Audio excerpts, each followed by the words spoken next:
Hello. പിന്നെ നമുക്കൊരു ചട്ടിച്ചോറ് സെറ്റാക്കിയാലോ. അപ്പോൾ അതിൽ ബീറ്റ്റൂട്ട് ഉണ്ട്, അയലക്കറി ഉണ്ട്, പിന്നെ മോര് കറി ഉണ്ട്, പിന്നെ 2 ബീഫ് പൊരിച്ചതുണ്ട്, പിന്നെ ഒരു ചട്ടി. പിന്നെ നമ്മൾ ചട്ടി ചോറ് സെറ്റാക്കാൻ പോവാണ്. അപ്പം അതിന് ചട്ടിയിലേക്ക് കുറച്ച് ചോറിടുക.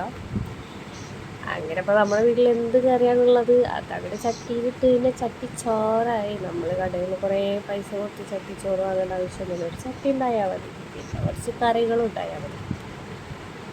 പിന്നെ കുറച്ച് കറി ഒഴിക്കുന്നുണ്ട് കേട്ടോ. നമ്മുടെ പാകത്തിനുള്ള കറി അയലക്കറിയാണ്. അയല കുറച്ച് വറ്റിച്ചതാണ്, പക്ഷെ കുറച്ച് ചാറായിട്ടുണ്ട്.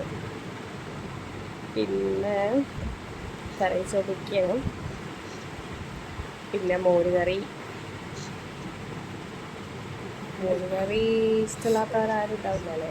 എനിക്ക് മോര് കറി നല്ല ഇഷ്ടമാണ്. ഞാൻ കുറച്ചാക്കി കഴിച്ചത്. പിന്നെ ബീട്രൂട്ട് ഉപ്പേരി ഇങ്ങനെ അടുപ്പിൽ ഇറക്കിയിട്ടുള്ളത് കാരണം നല്ല ആൾ വരുന്നുണ്ട് കേട്ടോ. ആ ബീട്രൂട്ട് ഉപ്പേരി ഇട്ട് കൊടുത്ത് പിന്നെ നമുക്ക് ഇനി മീനാണ് ഇടാനുള്ളത്. അപ്പം മീൻ ഇട്ട് കൊടുക്കുകയാണ്. പിന്നെ കുറച്ച് അച്ചാർ കൂടെ.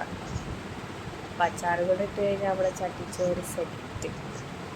ഇത്രയും സിമ്പിളായിട്ടുള്ളൊരു ചട്ടിച്ചോറാണ് കേട്ടോ. അപ്പോൾ ഇഷ്ടപ്പെട്ടാൽ please like and subscribe. Thank you.